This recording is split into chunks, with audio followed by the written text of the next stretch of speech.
wasajja bakwano bange bacakaze bannange bannakampala bannange bannayuganda bannange bacakaze Afrika oye sebo omulangira tukwebaza okuba nti wakkiriza nojja okubeera naffe Afrika buli muntu yenna munnayuganda teriyo wetakwatako naddala ayagala okusanyuka tukulaba nga oli wano ssebo tulabira ddala nga Namulondo ekkiriza abantu bo basanyuke beeyagale nga bamaze okukola Afrika kyebadde tukolera okumala emyaka 5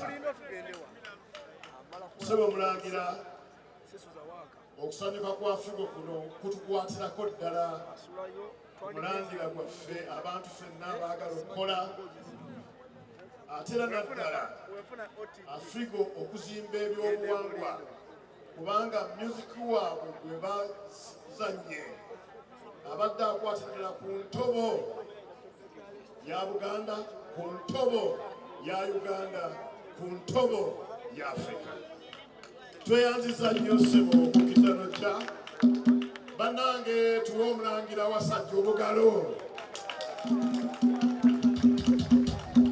nga nfuna omukisa okumuyita ajje atubuuzeeko ssebo omulangira wasajja buuza ku bantu bo mbalamusiza nnyo first things first bannabone basebo I'm here on behalf of His Royal Majesty Ssaabasajja Kabaka, who was sent his warm greetings to all attendees, and most especially our God of faith, our Africa. Ssaabasajja wishes you a very good, warm, entertaining evening, but most importantly, he has a special message to our lovely Africa band.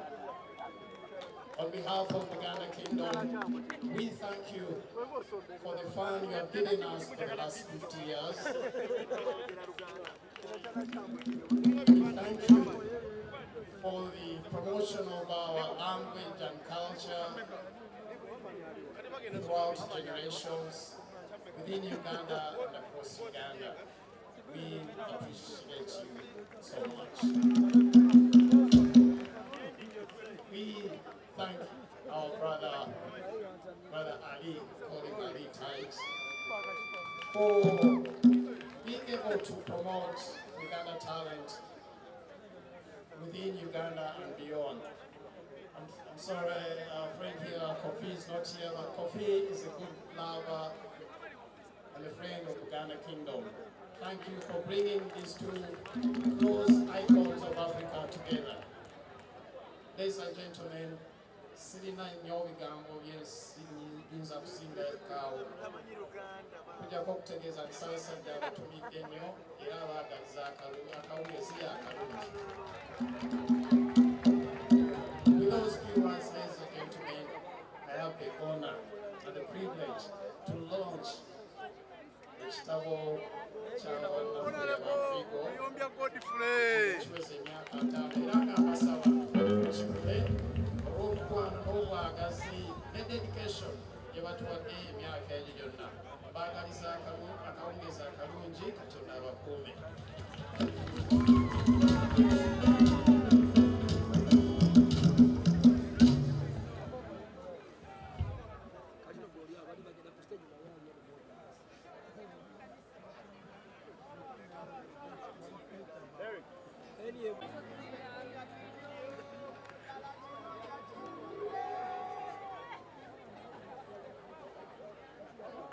Lazima tarabi yombya wavawa. Nena nyitwa bine kutambala kyokutera agenda pini yecha. Nyitwa bine kutambala kyokutera.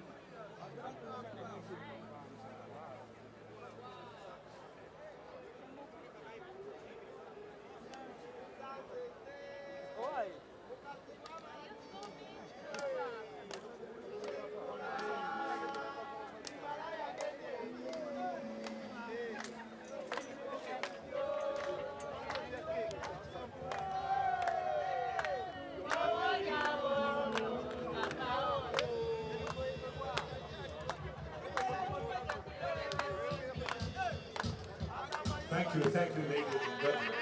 Thank you.